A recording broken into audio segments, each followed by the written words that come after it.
You know, it's probably a good thing that the Turtles don't have too many visitors, because you know Splinter walks around the sewer with his robe open.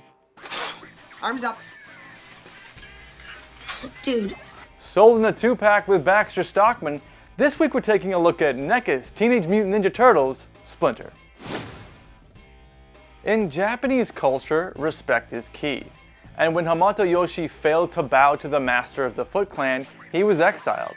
Oroku Saki, now known as the Shredder, unknowingly gave birth to his greatest enemies. Splinter raised the Turtles in the sewer and trained them in the art of ninjutsu, giving his students the tools to bully his bully. Shredder! Let's get the tin-faced geek! Cowabunga! Articulation, bruh! Splinter has some right-to-left swivel in that neck joint, as well as a double ball joint in the head, giving him that much down. A great amount up. Ball joint at the head swivels right to left, and some good tilt, with a hinge at the mouth, showing off his missing dentures. There's almost no movement in that upper torso, but you do get a nice swivel. Let's take a look at the back side while I put on my rubber glove. It looks like that tail is on a ball and hinge, as well as a bendy wire tail that bends in pretty much any direction. Arms would rotate all the way around if not for that robe, but you do get a very good range even with it on. And hidden behind that sleeve is a bicep swivel, as well as a double jointed elbow that gives you a really good bend. Shoulders ball and hinge, straight out, hands rotate, and hinge up and down. Not sure if this is a defect or if it was engineered this way, but there's a drop down hip on the right side, allowing him to kick up a lot higher than on his left side. There is no upper thigh swivel, but there is a lot of play on that ball joint. Legs kick out a good amount. There's a double jointed pin knee that he can kick his own tail with, as well as a swivel. No swivel at the foot wraps. Feet hinge down, hinge up, and ankles rock with enough toe articulation to satisfy Shartimus's foot fetish. This better not awaken anything in me. Accessories! Does this purse go with my bra? Splinter comes with a set of fisted hands, a set of gripping hands, a right hand that suggests that he has a gun, and a left hand that demands $1 million. And because he needs to point out the moral of whatever episode he's in, here's the right pointer hand. I trust I've made my point. Splinter comes with a yin and yang medallion he uses for hypnosis. There's also a book of Renaissance artists that inspired the 4 turtles' names.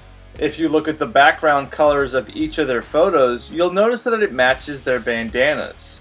Look a little closer, and you'll notice that Michelangelo looks like Meg Griffin. Oh, that hurts! We also get the Doku/Gazaya plant. The Doku plant is what made April sick, and the Gazaya plant is the antidote, but they look identical. Next up is Splinter's Book of Plants. The book doesn't open, but it's a neat episode-specific accessory to go along with the plant. Even in this show, characters go out of their way not to pronounce the name of this sword. Let's show this dude what happens to sword swipers! Here's the Sword of Yurikawa. It's a magical sword that can turn into whatever the plot requires, as long as it's used for good. Well, in that case... I'm not sure if he resents them or what, but you don't see Splinter hanging out with the rats too much after he was mutated, but he does come with a mini statue rat with a flexible but not posable tail. And way before owning a yoga mat was cool, Splinter had a dojo mat. The mat is made of some sort of felt material, not the sturdiest, so this is going right back in the bag until I have time to build a Teenage Mutant Ninja Turtles dio. Speaking of a diorama, I'm not sure if this is supposed to go in the back of the dojo somewhere, but here's a scroll. If anybody knows where this is from, please write it in the comments section, because I certainly don't. Wise guy, huh? If I wasn't so lazy, I'd punch you in the stomach. But you are lazy, right? Ah, don't get me started. And lastly, the most iconic Splinter accessory, his walking cane. Go sit yourself. Short legs and a tail that barely fits through the back of the chair. This is the closest Splinter can get to sitting with his toes on the ground.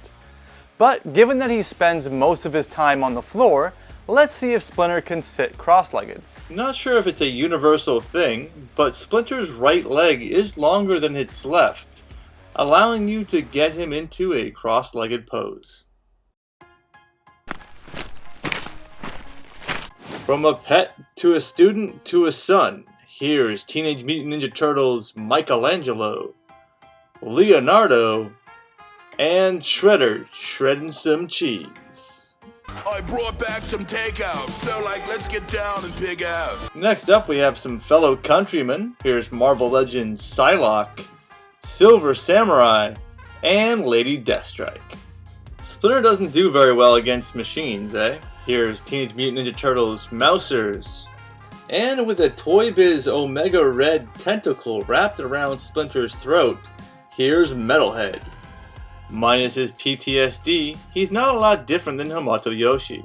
Looking like he should be voiced by Gary Busey, here's the Ratcatcher. How am I doing today, Gary Busey? You're doing great. Good. Then I'll keep it up. Think unsexy thoughts. Think unsexy thoughts. The thick black line work gives the figure a cartoony feel. If you're a fan, Master Splinter is a must-have, but he's not without his frustrations. For anyone who still has the Playmates figure, it's likely that he's without a robe. NECA added a belt that comes pre-tied, and sure, it keeps the robe on, but it also rides up. The constant readjustment is the most irritating part of this figure. It's more dynamic than a sculpted robe, but it's also work. Speaking of work, it doesn't matter how many times I cut the threads, there's always another one. Victory is mine. We thank thee, Lord, that in thy mouth. Much like every other TMNT cartoon figure I've reviewed, the paint chipping makes my background look like a kid's drawing. Splinter's bendy wire tail is dynamic and pairs well with the giant feet to help him balance.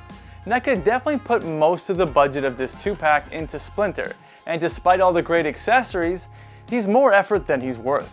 Yes, no!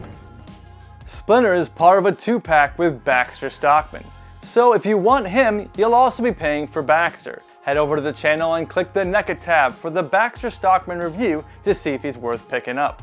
Make sure to like, subscribe, and turn on notifications to stay up to date with your brah. And remember, collect responsibly.